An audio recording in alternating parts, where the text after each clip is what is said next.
We are joined here at Command Center Alpha by some longtime friends of yours truly in the Cigar Dave Show. My pleasure to welcome from Quesada Cigars, the great Manuel Quesada. Manuel, my friend, I know you are up to your ass in alligators, right? Oh, always, and always a pleasure to be here. It's been a long time. It's been a long time. I just thought about this. I remember when I started the show 19 years ago, Oscar Baruchin of Mike Cigars. Yes, sir. I invited Mike on. I was doing my show for my affiliate WIOD in Miami at the time, and this is probably around November, maybe it was not January, February of 1996. Yes, sir. And he said, I'm with Manuel Quesada. Can I bring him? I'm like, hell yeah, bring him. And that was the first time we had you on, and here we are 19 years later. Yes, Hard sir. to believe. Still here. Still here, still making great cigars. We've got Terry Reilly of Quesada Cigars and Hostos Quesada. By the way, I love the Guayaberas with the French cuffs. Thank you, sir. Very, very snazzy. We're trying. Terry, where's your Guayabera, my friend? It's a long story. The tailor made some mistakes. They made. Listen. We've all had experienced some mistakes going into IPCPR. What happens is we know for a year that it's going to happen, and yet everything always comes down to the last minute. But 6'5" in Latin America is a difficult measurement. I had a wardrobe malfunction. What, was it too long or too short? Everything. It was like for somebody that was 12 or 13 years old. It was ridiculous. Well, it could have been your bar mitzvah Guayabera. Yeah, I think they just missed it by a few years. All right, let's talk about some of the great cigars that you were offering, you're releasing here at the IPCPR convention. But before we do that, I want to talk about a cigar. I got a great story. You launched a cigar a year ago called Heisenberg. Heisenberg. Interesting concept behind that. And Manuel, let's talk about the concept. You really never told anybody what's in it. No, we haven't and we won't. There's so much insistence in learning the seed, the priming, the farm, who makes it, how many leaves of this, how many leaves of that. We decided cigars are for tasting, for enjoyment. We're not going to tell anyone what's in it. We're not going to bias or prejudice anyone. Smoke it. If you like it, great. If you don't like it, good as well. That embrace uncertainty. The cigar, we don't know what it is.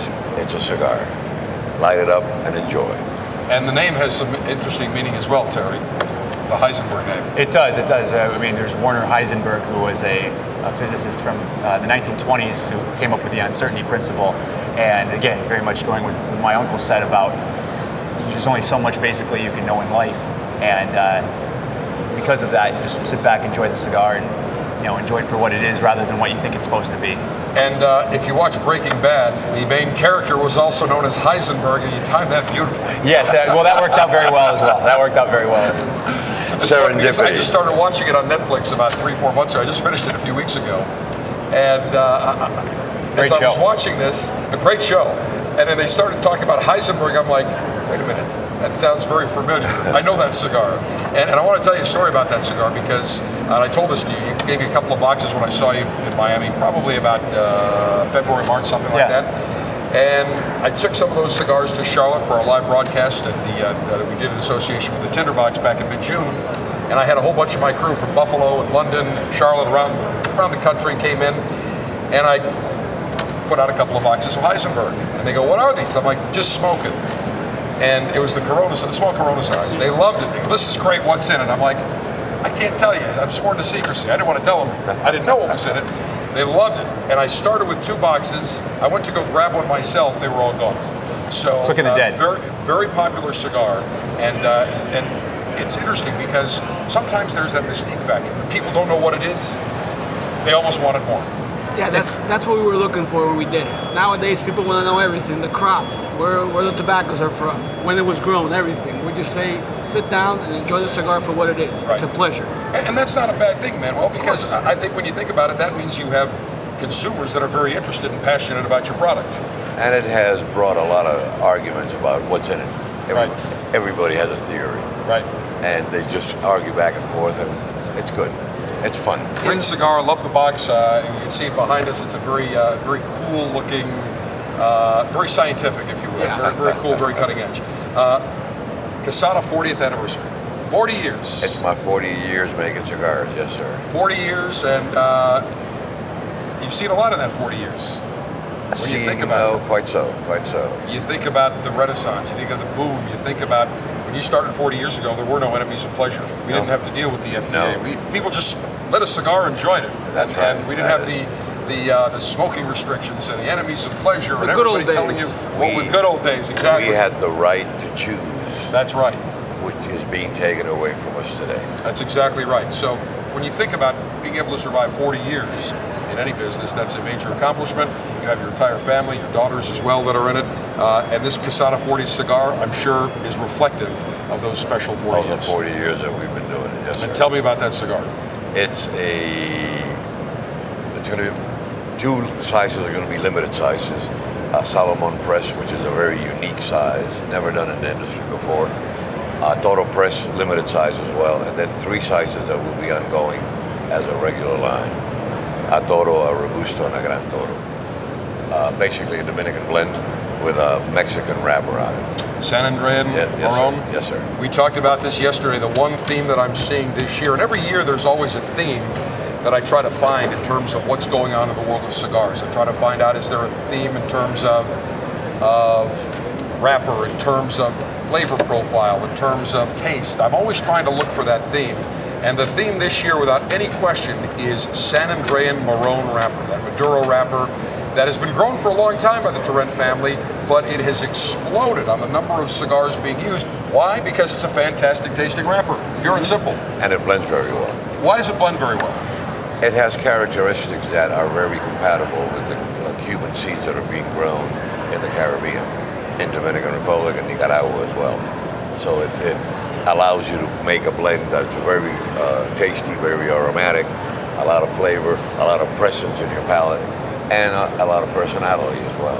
I always use that. In fact, whenever I'm talking about something and I describe the flavor, I said my friend Manuel Quesada would say this cigar has a little bit more personality on the palate. Yes. And that's really a perfect adjective to use for it. Yes, it is. I've always used it, and I still do. Now, Manuel, in the 40 years, when you started, you didn't have Hostos, you didn't have Terry in the business, you didn't have your daughters in the business. Now you do. No. And certainly you've changed along the way. Fonseca is still a wonderful brand. It still is. Great cigars, but now you've started to emphasize the Quesada name. And Hostos, you're down in the factory working with your uncle on a regular basis, and I'm sure a lot of knowledge has been imparted over those years that you've been at the factory. I've been lucky enough to work with my uncle and my cousins because I'm the youngest one of the bunch. So I'm always learning new things, and it's always interesting. This is what I love about the industry. You learn something new every day, and you play with new things every day. You're always doing blends and playing with different tobaccos and finding out new things that are happening, new tobaccos that are popular. You figure out why, and you blend them, and you play around with the tobaccos. It's always fun. And Manolo is always on top of us to be sure that we're doing everything correctly, which I always say is a positive thing because it's important. At least in front of us. Literally on top of you. But he's always been incredible with us. He's always taught us very well, and he doesn't pull any punches. When something needs to be said, he says it right away, and I appreciate it, and we all do. And I think it's easy mantra. If you're going to do it, you do it right. You just don't do it. Of course. But Dave, I've been fortunate that they are humble enough to learn. Right. And thankfully, what they learned, they put to good use. Absolutely. And Hostos, when you were blending the Quesada 40th, what were you looking for? We were looking for something different. As we did with the shapes of the cigars as well, then we did the Salomon press, which had never been done before.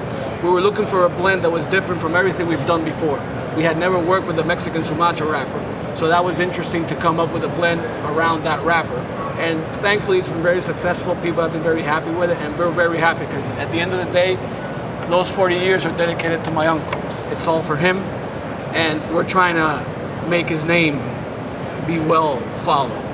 Well, it already is. I think it's undisputable that I've seen you at events around the country and in Tampa, and there's no question people gravitate because they want to find out more of the knowledge that goes in, and they can tell the passion that you have for what you do, which I think, again, translates great for cigar consumers because they want that engagement, that interaction with the manufacturer. That they do. And there aren't many industries where you can get that interaction. What do you think about it? And there's nothing that makes us more proud that when we do events every once in a while, people tell us how great Manolo is, what a gentleman he is, and it's very important for us to follow that. It's like you're getting a Lifetime Achievement Award. Or a roast. I don't know. That would be better. That would be more fun. Or a roast. That's next. That's right. Terry suggested retail availability on the Quesada 40th. The core line ranges between $8 and $9, and the two limited sizes are between 10 and 12. Is this a one-time offering? The two limited sizes, it was 1,000 boxes of each, and then we're done with it. The core line sizes will be an ongoing thing. Excellent. Let's talk about Oktoberfest. Always want to talk We about celebrate in October called Cigar Oktoberfest, where we pair great cigars and great beers. And great concept. You've changed the band. I like the band. Let's talk about Oktoberfest. Well, we've done it. This is the fourth year we've done Oktoberfest, and we wanted to change the band for a couple of reasons. One, it's hard to tell what year you've bought previously, because every year it's the same blend, but the wrapper is from a different vintage, so there's always a little bit of variation in terms of the profile, and that's part of the fun, is comparing one vintage to the next. But people weren't able to tell, what the 2012 was, what the 2013 was, because all the bands are the same. So we wanted to update the packaging, but still clearly it'd still be the Oktoberfest band. So we tried to incorporate the band that we had with this new band. And you released that around early September? We start shipping when the beer starts shipping, which is usually in August, and by the end of August you'll usually see it in retail shops. That's right, because in Germany it's held in September, which I don't understand. Yeah. Why not call it Septemberfest? Yeah, that would be too much common sense. But to drink beer, it's always a good time. That's right, especially when it's in a hot desert and you want a cold one. Exactly. And that's going to change. That blend's going to change slightly this year. I mean, in terms of the tobaccos we use, it's always the same. The only difference is the wrapper is from a different vintage. It's the same seed, it's the same tobacco. It's from a different vintage. That's all. And also, you've got the Regis, a couple of line extensions. Let's talk about that. The Regis cigar. Mitchell Orchant, who is a big Habanos dealer in England, worked with the owner of the Regis brand, Akil Kapachi, and we're the distributor in the United States for Regis. And these cigars were blended by Mitchell Orchant with Akil Kapachi of Regis for the English market. But we also have a few hundred boxes made for us in the United States as well. So it's very limited. Very limited. What's the flavor profile on that cigar? It was meant to be compared to the Partagas D No. 4, so it's more supposed to be a Cubanesque flavor profile, because again, in England, the primary cigars sold are Cuban cigars, so it was meant to be reminiscent of that. So you get more of that floral cedar flavor. Not an overpowering cigar, but great body. Some personality is a lot of personality. You've got another cigar in front of you that I'll have you talk about. The Trelo Sadia. This is and just hold that up so we can see those. And say that one more time. Trelo Sadia. Trelo Sadia. It's Greek for mad fish. Charlie Moore is a TV personality. He has a regional show in New England as well as a national show on MSNBC on Saturday mornings, where he goes fishing with various celebrities. He's been with Hulk Hogan, he's been with sports stars, and he obviously, fishing and cigars go together, and he wanted to come out with a brand, and he was kind enough to come to us to make it for him. It's two sizes of two different blends, a Churchill 7x56 in a Connecticut wrapper, and then a Toro 6x56 in a Sun-Grown Criollo 98. Beautiful, and that's available just regionally? No, it's going to be sold throughout the country. We're launching it here. We did a small opening up in New England, but now it will be sold nationally. And what's the price point on those cigars? Between 7 and 8. 7 and 8, medium body? The Connecticut is on the high end of mild, low end of medium, and then the Toro is more of a true medium-bodied cigar. All right, the Quesada 40th, to celebrate the 40th anniversary of Quesada Cigars, the Quesada Oktoberfest is going to be available in late August.